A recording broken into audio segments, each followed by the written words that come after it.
we're higher performing now. And that means you don't become higher performing unless you are delivering a better experience. There is more utility value.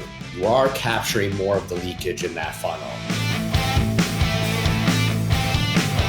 3, 2, 1, lift off. Welcome to Escape Velocity, conversations with hyper-growth founders who share how they accelerate momentum, recover from setbacks, and maximize impact. I'm your host, Josh Linkner. Let's dive in.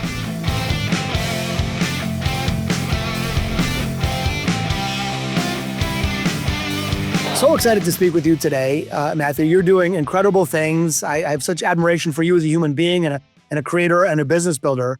So I've got to know you a little bit, and we're a proud investor, of course, in your business, but not everybody knows you. Can you give us a little just high-level overview of your background and what drove you to start this incredible company? Yeah. Thanks, Josh.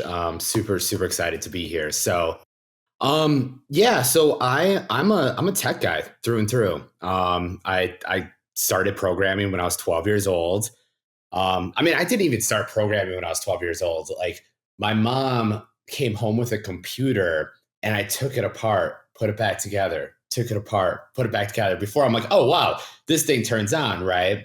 And, a few years later, the internet came around and I just started falling in love with computers and programming. So, was programming very young, was one of the youngest employees over at DoubleClick, which then got bought up by Google. So I helped develop some metadata tracking technologies for early internet, Web 2.0 or Web 1.0, you could say. And then took that check from DoubleClick and was like, hey, I should probably do a startup. Did a couple startups before Mav.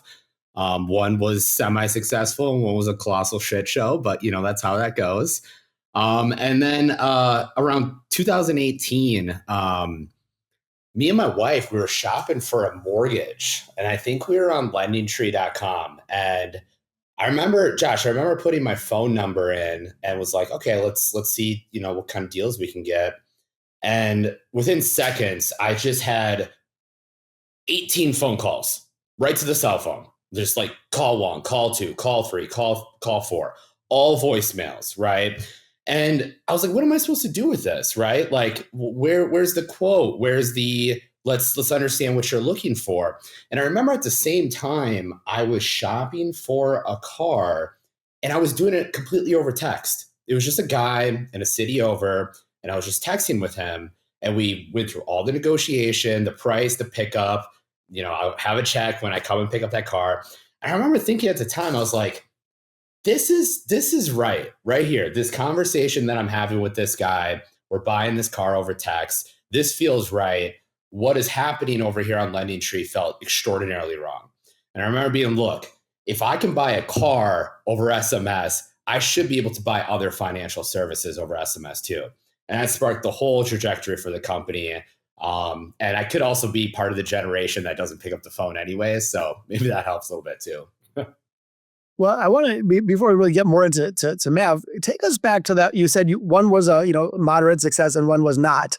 We don't have to go through the whole story of that, the one that wasn't, but I'm more curious, what did you learn from it?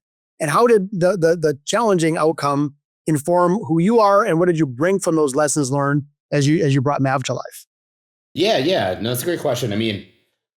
I wouldn't be here for those, right? It's like that cheesy quote, like there is no success without failure, but it's so true, right? Like it's all about optimizing for shots at bat. I think what the first startup really taught me is perseverance. I think a lot comes to those that just are the last guy standing or gal. I like to call myself a cockroach because like nobody can kill me, and I'm actually very proud of that these days. I think when you're in your early 20s, it's so hard because you think things should be easier, you think things should come together quicker, reading Y Combinator all day and all of these publications don't make it easier, TechCrunch, but it taught me what perseverance was. And Mav was not an overnight success by any means. It really was a game of perseverance, not just internally, but the market itself too. So those lessons served me well. And I think, if I look back at those days, those were the things that really seemed to click. So this is great because I'm better understanding the ingredients that went into the martini shaker in the first place, which was your Mhm. technical background, your love of technology, your meteoric rise and win at DoubleClick, coupled with with two you did your own. One was a little mediocre, one was not good, but you learned that cockroach persistence, perseverance, and tenacity. Now you put in that cocktail shaker, and now we start to get Mav. Just so people understand a little bit better, you start talking about the problem that you're solving. What is the 30-second elevator pitch on Mav? How would you describe the company today? Yeah. So we're a call center replacement, completely driven by AI. We today focus exclusively on insurance agencies, but we do everything over automated SMS and voice 24/7, 365 at an eighth of a cost. And that unlocks a whole new agency world for the folks out there. So that's a very, by the way, very succinct. I totally understand that. Is the core benefit cost? Is it an eighth of the cost, or are there additional benefits besides just cost savings? Yeah, cost is the one that gets us in the door. I think the one that sticks is the experience. I think we are entering in a awesome time in artificial intelligence where the experience not only is surpassing what a human can provide, but it's better. And it's better not because it's more personalized and more contextual and more usable from a utility value. It's just more available. And if you sync that up with the convenience of things like SMS, you have something pretty special. Walk us through what a user experience would be like. So if I, want to get in touch with my insurance company, you mentioned right now it's insurance only. And now what would my experience be like? I know the old experience, wait on the phone forever. You have some snarky, untrained person talk to me, send an email that doesn't get responded to for 75 days, typos, blah, blah, blah. So I know what a bad experience is, but tell me what that Yeah. experience might be like, via Mav.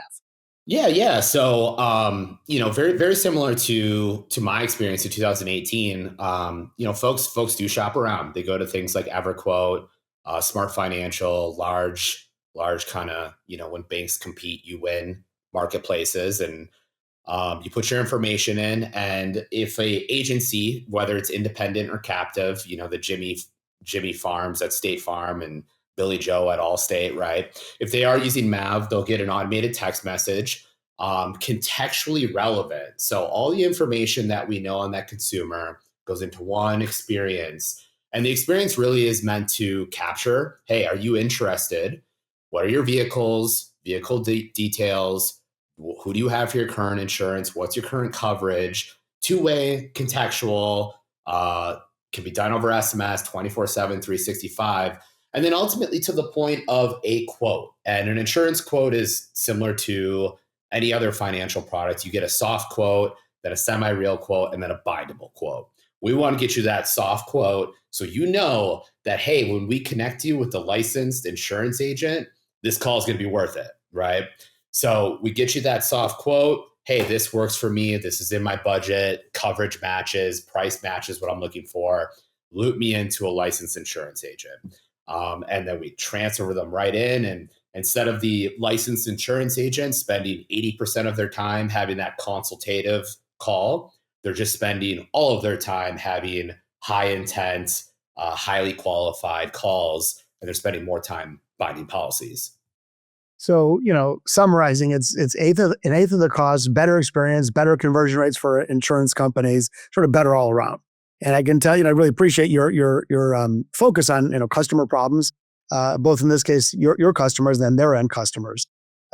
So when you think about, we talked about earlier the ingredients that went into the martini shaker to make Mav, you're now seeing meteoric growth, which again I'm so proud of, and I know you are too. What are the ingredients that are going to that martini shaker that are creating meteoric growth? One of them we just talked about was customer obsession. What else is you think fueling your continued growth? Yeah, man, that's a great question. So there are a couple metrics that I'm proud of. Obviously, the top line growth, which you mentioned, but we're an AI company. We should be growing, right? I think there's one thing though in particular that I'm extraordinarily proud of in terms of the team, what we've been able to accomplish, and it's this internal metric that we call it Mach 10. and it's a little spin off of Top Gun, which, Maverick, everything's kind of mixed together in that theme. And the whole purpose for this metric, which literally the whole team is working towards, is it basically suggests that, hey, Mach 10 is 10% transfer rate. And that number comes from a top class A human-based call center. So if we were comparing apples to apples, which it isn't because we're AI and they're human, but a grade A class human-based call center basically would transfer 10% of the calls to their agent. Same lead flow, same type of agency, but that's kind of what the world-class kind of human-based call center would do. We have just hit that number, and we have a few customers now that are surpassing that number. So that really means that our technology is passing, from a performance perspective, what again, a class A human-based call center can do. And that's extraordinarily special because for the last couple of years, even though we've been economically cheaper, which is how we've been able to kind of win those deals, we're higher performing now. And that means you don't become higher performing unless you are delivering a better experience. There is more utility value. You are capturing more of the leakage in that funnel.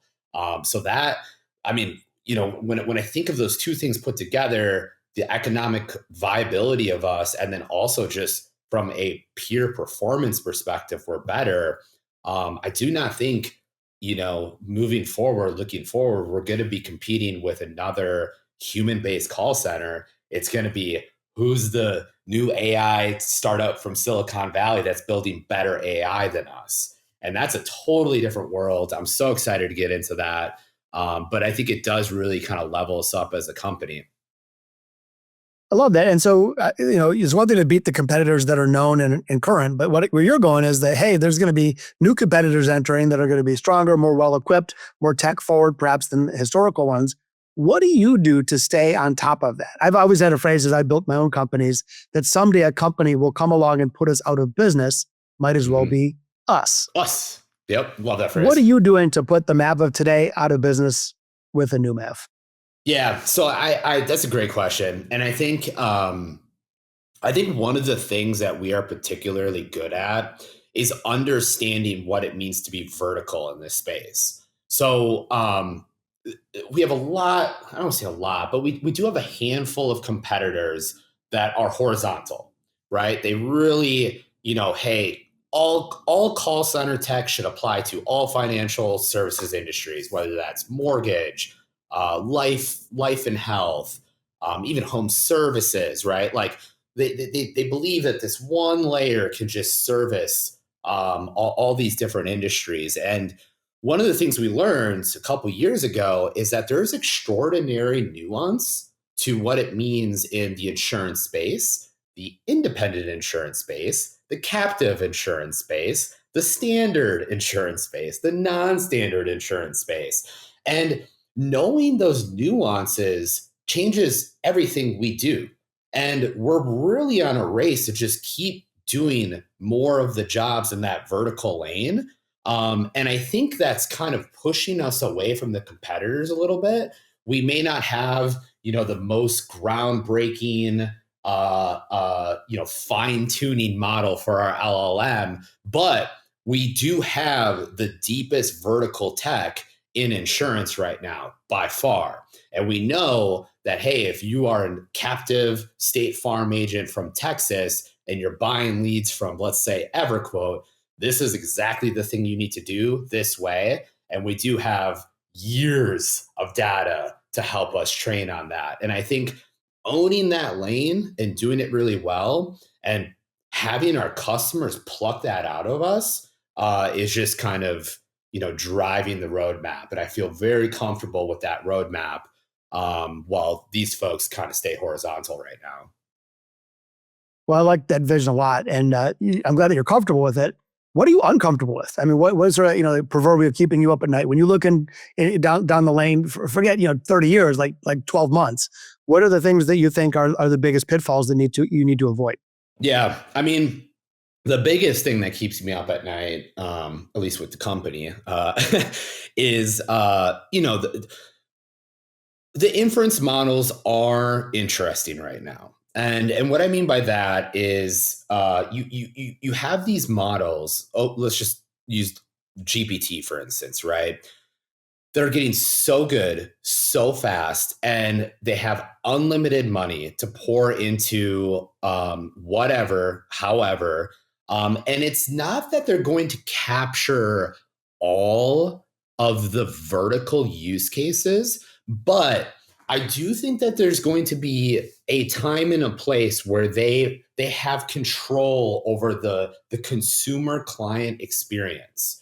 So what I mean by this is that if you are using GPT as your personal operating system, it will eventually know, hey, Josh, you have this car, you have this coverage, your current insurance policy ends this date, and OpenAI is going to determine which connectors or servers it's going to allow to feed into its engine.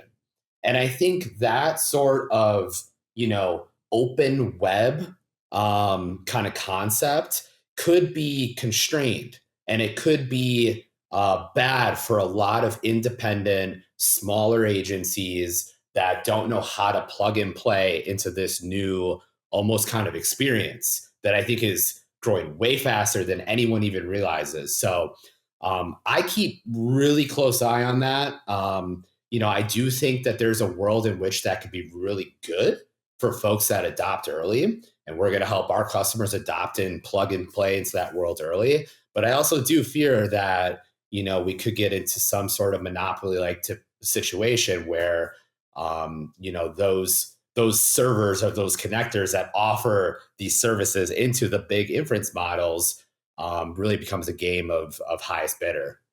Well, it's both. There are obviously some concerns, but also you've thought a lot about how to overcome those. So I'm personally very optimistic.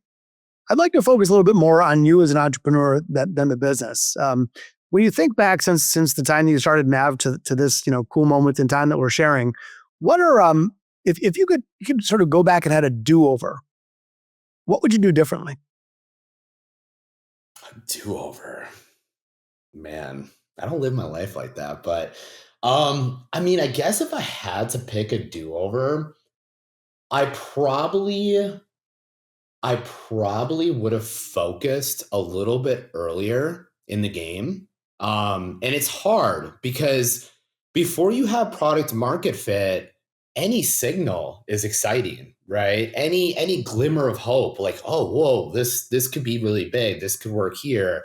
Or, oh no, like we just had our one customer in that space leave us, like forget that vertical, forget that use case, forget that, right? And I think the discipline to stay focused where you are, even past the point where it becomes comfortable and it's probably very uncomfortable, could pay dividends.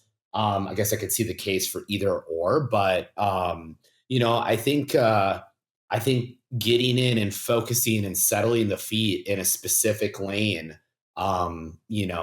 if done right, I probably would have chose to do that. But looking back, I mean, it's easy to say those things now, right?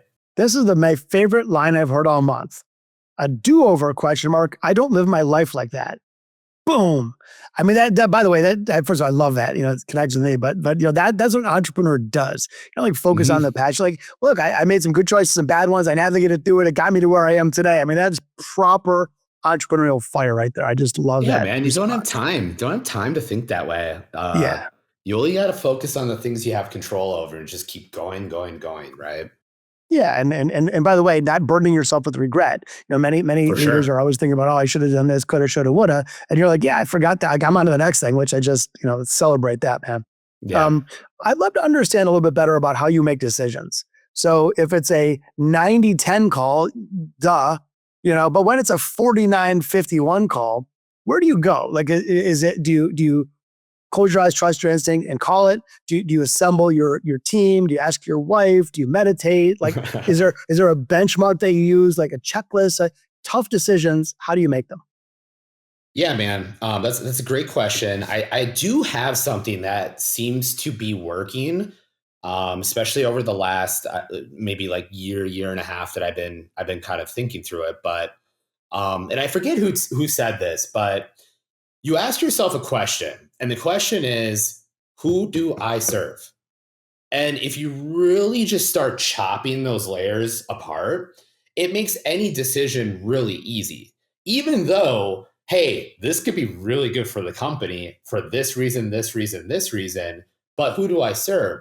Oh, I serve these agency owners. And what is their best interest? And how will this decision affect them? And I think just like that radical, um, that radical honesty and that just the ability to take yourself out of the equation makes these decisions a little bit easier. It doesn't make the outcomes better or easier, right? There's still very hard decisions that usually do have, some sort of hard action or outcome on the other side. But if you just are clear on who you serve, it's very easy to know what's in their best interest, right? It's a phenomenal piece of advice that I know I and others listening to this conversation will embrace for years to come. Speaking of advice, was there a piece of advice that you received years ago that's one of those little nuggets that stuck with you and that you refer to often? Yeah.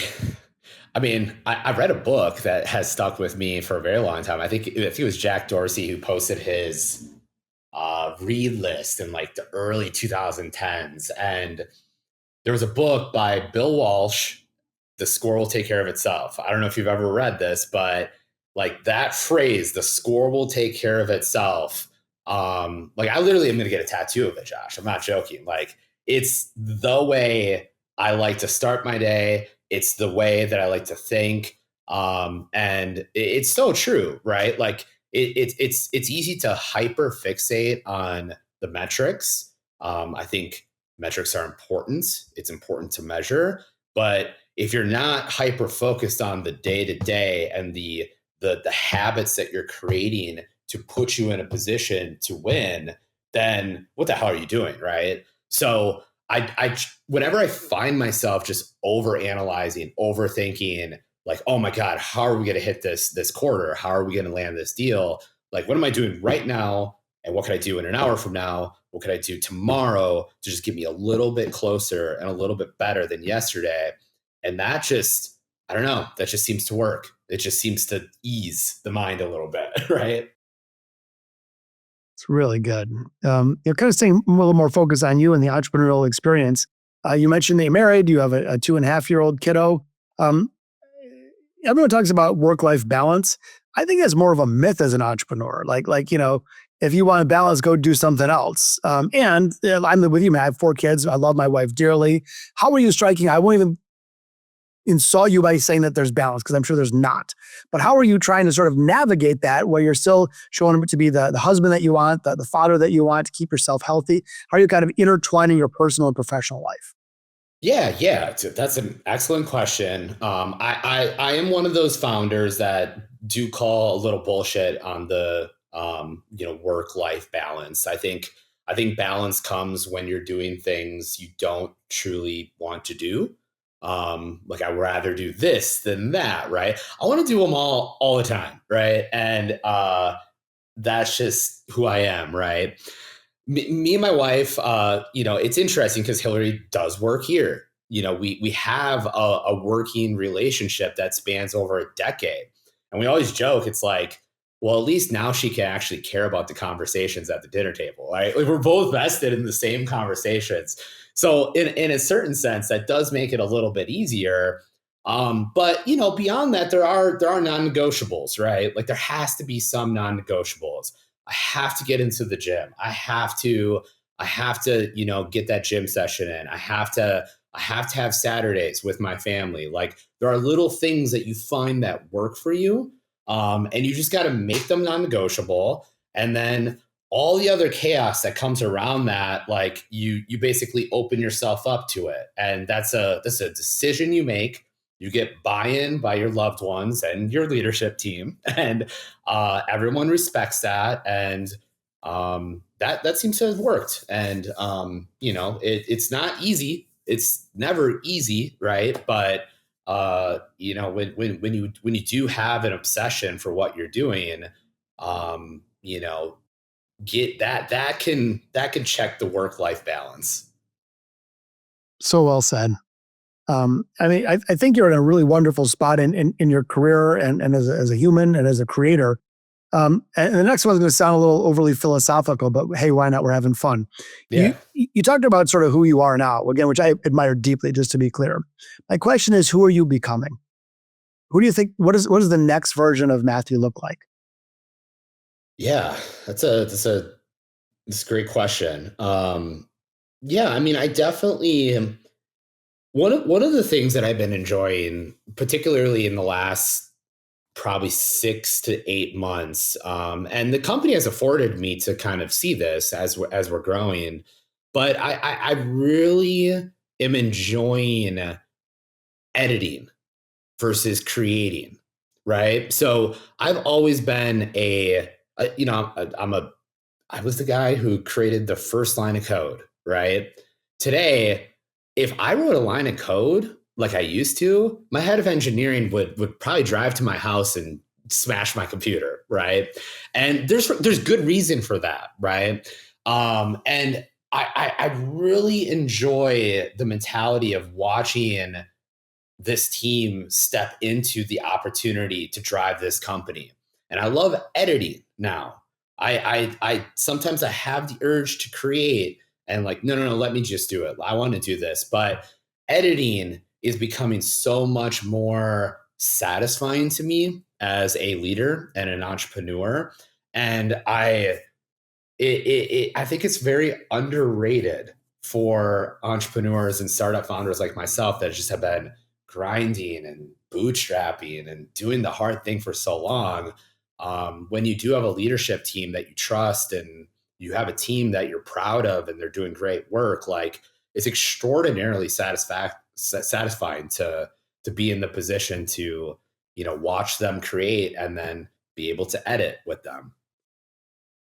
Well, I don't want to pick too big of a fight, but I would actually say editing might not be the best word because to me, when I think about editing, it's hypercritical, telling people what they did wrong kind of thing. And what I'm hearing you say and knowing you a bit is you're actually co-creating. You're just not sparking. So something's Mm, happened to the point, and now you're jumping in and you're getting into the flow with them and you're adding to it. And so it's almost like lifting up or improving, upgrading the next version of, rather than just like, when I think again, editors like point out people's flaws. And it seems to me that you're yeah. you're taking your creativity a little later down in the process, but still adding it deeply nonetheless.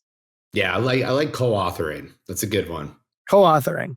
And that's really true. I've had the great honor to write 4 books, and there's an old line in literature that the one thing all great authors have in common is lousy first drafts, which Hmm. I can tell you is true. Most of my final drafts are still lousy too, by the way. But it really is the process of, you start with something and it's whittling and it's the next version and re-examining and adding creativity. So it's not just the initial spark in the shower. It's the hard work of being a creative force each day, and each little version and tweak makes the end product better, elevates the art. And to me, I see you doing just that. Yeah. It's like that quote, which not to fill up the show with cheesy quotes, but if you want to go somewhere fast, go alone. If you want to go somewhere far, go together. I mean, it's true, right? And seeing that in a company is really it's really rewarding to me right now. So I love it. And I know we got to kind of wrap up our conversation. I'd love to just sort of end with where things are headed. So imagine it's just now 2025 when we're recording this. Imagine it's 2030. Imagine that Fast Company magazine runs a full page, a front cover story about Mav. And the author of the story went to great length and interviewed you and your customers, your team members. And the author is now describing what Mav is and why it made the front cover of the magazine. Uh, Help us fill in the blanks. What is that article all about? Yeah, man. I mean, I think it's, if I close my eyes and I think through that, it has to be where I left off earlier, right? It has to be about the ability to democratize AI for these insurance agencies. It has to be about democratizing access to this entirely new world. And I want to believe, and we're going to fight hard to make sure that when searching something in Google goes away and GPT just knows who you are, what you need, and they're able to surface it to the table, our customers are going to be right there in the mix. Love it. Well, thanks for your time and conversation today. A deep admiration for you and what you've built so far, and also what you continue to build. I think you're a terrific example of a passionate, smart, humble, open-minded entrepreneur, and we're certainly proud to be in your corner. So wishing you continued success, my friend, and thanks again for today's conversation. Thanks so much, Josh. Appreciate it.